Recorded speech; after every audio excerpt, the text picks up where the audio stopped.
আসসালামু আলাইকুম এভরিওয়ান, সবাই কেমন আছেন? আশা করি সবাই ভালো আছেন। আজকে আমাদের ছাদ ঢালাই হবে।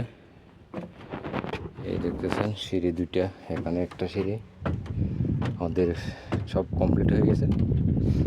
আমাদের কারেন্টের ওয়ারিংটা দেখেন, সিঁড়ির নিচে দেখেছে আর এদিক দিয়ে ওয়ারিং।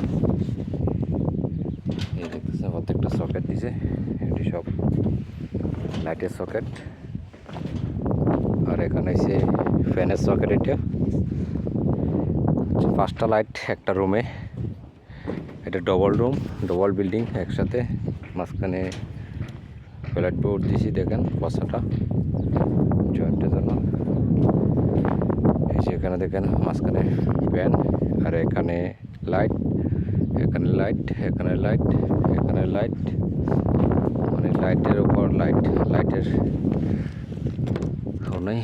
এখানে প্রত্যেকটা কভারিং 3 ইঞ্চি আছে, 3 ইঞ্চি কভারিং ব্লক। এখন ডাইসে কভারিং বানায়।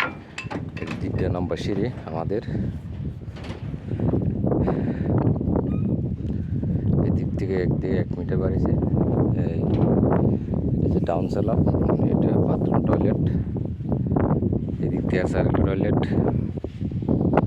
আমাদের টয়লেট। এটাও টয়লেট, টয়লেটটা দেখেন। এটা ডাক, বাংলাদেশে এরকম ডাক আছে। এদিক থেকে সব বাথরুমের পাইপ বেরিয়ে, এই যে পাইপ দেখেন, এই বাথরুমের পাইপ, একটা পাইপ বেরিয়ে এদিক দিয়ে, বাথরুমের পাইপ ভিতর দিয়ে। প্রচুর গরম, গরমের কোনো শেষ নেই। ওয়ারিং দিয়ে হয়েছে, একটা পাইপ নিচে আমার হয়ে গেছে। পাইপটা কী ব্যবহার করবো?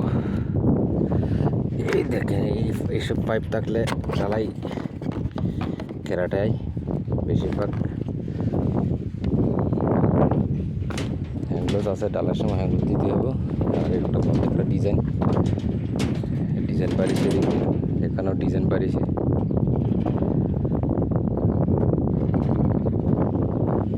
প্রচুর গরমের কথা কি তাই বলি, এদের গরম প্রচুর। এটা যারা প্রবাসে আছে তারাই জানে।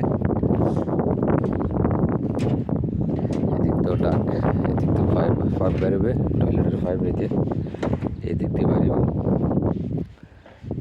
আর এদিক দিয়েও আমাদের বাথরুম, এখানেও বাথরুমের পাইপ এই ফাঁক দিয়ে বেরোবে। এই দেখতেছেন পাইপ।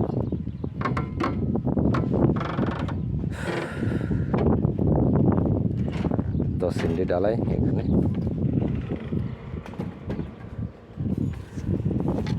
ওকে, সবাই ভালো থাকবেন, সুস্থ থাকবেন। আমার জন্য দোয়া করবেন যেন সহি সালামত সুন্দর করে কাজকর্ম করতে পারি।